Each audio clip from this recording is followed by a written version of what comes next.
Good morning everybody. মই unboxing কৰিবলৈ গৈ আছো আজি এটা সেলফি ষ্টিক।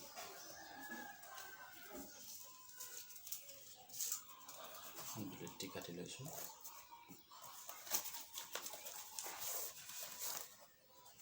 এটো হৈছে ফ্লিপকাৰ্টৰ পৰা অৰ্ডাৰ কৰিছিল।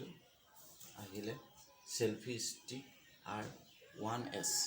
ইয়াৰ ভিতৰত কি আছে আমি সবিশেষ জানো। প্ৰথমে প্ৰডাক্টটো কেনেকৈ ধৰণৰ আছে চাই। আৰু বক্সত কি আহিছে দেখাইছো। এটা বেগ আহিছে, ৰেইন কভাৰ। সেলফি ষ্টিকডাল যাতে মই বৰষুণৰ বতৰটো ক'ৰবাত লৈ গ'লে ইয়াত ভৰাই ৰাখিব পাৰোঁ।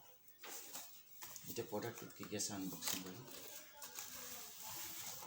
এটা খুলিলোঁ, এনেকৈ পলিথিনৰ ভিতৰত সোমাই আহিছে। আৰু ইয়াৰ ভিতৰত কি আছে চাব। আপোনাৰ এইটো হয় সেলফি ষ্টিক। ইয়াত কিন্তু লাইট আছে, দেখিছে নহয়। আগতে লাইট নাছিলে, ষ্টিক আছিলে অকল, এতিয়া লাইট আছে।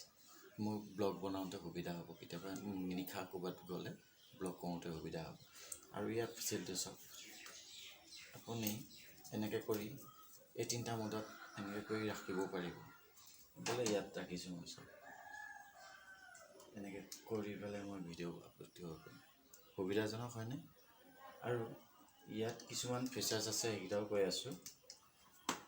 সেইকেইটা হৈছে এইডাল আপুনি এনেকৈ টানি পেলাই কিছুমান মোবাইলত লগালোঁ। যেনেকৈ মোবাইলটো কেনেকৈ লগাব লাগে মই এইটো দেখাইছোঁ। ফোনটো ইয়াত আনিলোঁ নহয়, ইয়াত এইটো এনেকৈ ওপৰলৈ প্ৰেছ কৰিলোঁ আৰু ফোনটো ইয়াত লগালোঁ। ইয়াত লগাই কেমেৰা অন হ'ল। ইয়াত মোৰ নিজৰ ফটোখনো কেনেকৈ কৰিব লাগে মই আপোনালোকক দেখাই দিছোঁ। এইটো লাইট দিলোঁ, হ'ল না?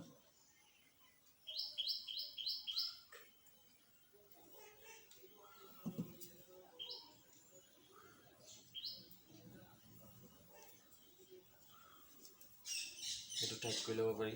এইটো টাইট কৰিলেও এনেকৈ কৰি পেলাই আপুনি কৰিব পাৰে ধুনীয়াকৈ। আৰু এইটো যিমান পাৰে দীঘলো হৈ যায়, বহুত দীঘলো হয়। ইয়াক কৰিবলৈ সুবিধাজনক। আৰু এইটো খুবেই সুন্দৰ। যোৱাকালি আনি ভাল পাইছোঁ, খুবেই সুন্দৰ। আৰু ৰিম'ট আছে ইয়াত, আপোনালোকে মন কৰিব। এই ৰিম'ট বটনটো দবালে নহয়, ইয়াত ব্লুটুথৰ মাধ্যমে মই ষ্টেণ্ডটো ৰাখি ইয়াত ৰিম'টত কৰি হ'লেও মই ভিডিঅ'টো কৰিব পাৰোঁ ধুনীয়াকৈ। ইয়াকে ক'লোঁ থেংক ইউ। আপোনালোকে ল'ব যদি কাৰোবাৰ প্ৰয়োজন হৈছে।